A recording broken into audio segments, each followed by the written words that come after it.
Olivia Rodrigo, it is a freaking pleasure to meet you. You look absolutely stunning. You're glowing.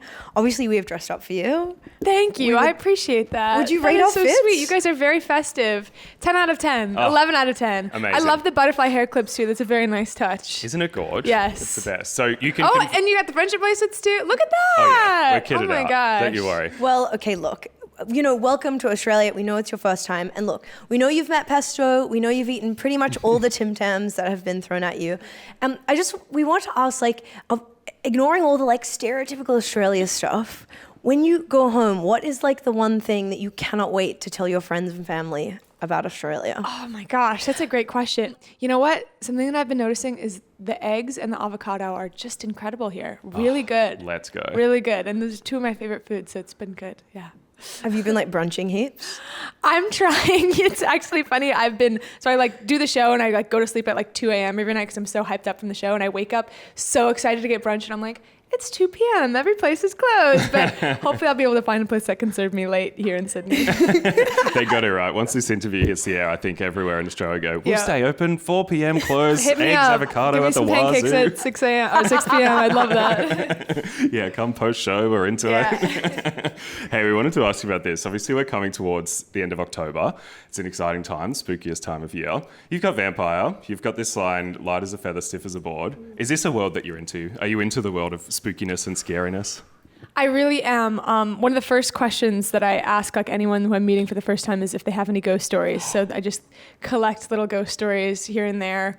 But yeah, I do believe in it, but I'm careful to not mess with it too much because I don't want it to, come back and literally haunt me. I actually, the other day, I was doing a show. I forget what place I was in, but it was a converted hospital, and they converted the hospital rooms into dressing rooms for this arena.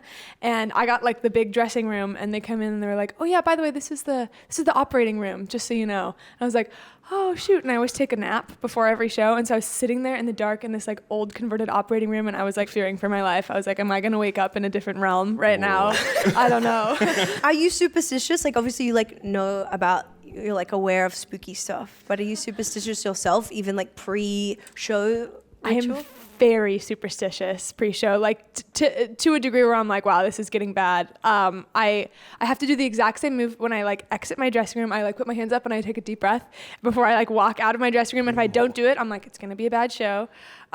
Is there specific thoughts that you try to conjure in that moment, or is it just the movement that it's about? Yeah, just letting everything go and just having fun on stage, leave all the thoughts behind. And my in-ear tech, the guy who does my in-ears and my audio, he's super British, and he tells me, this is a British phrase, he goes, "It's gonna be a piece of piss, Olivia, piece of piss."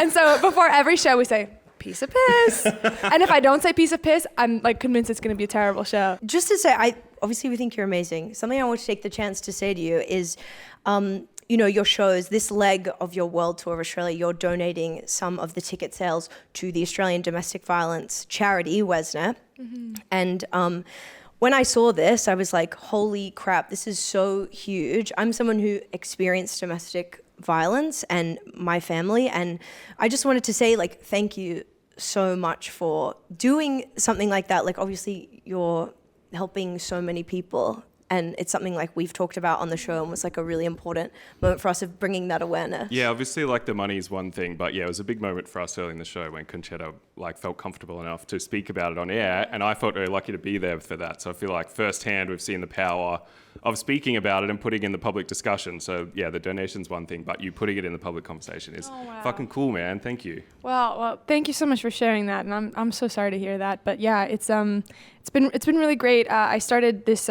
Fund for Good, which is this global initiative at the beginning of the Guts World Tour.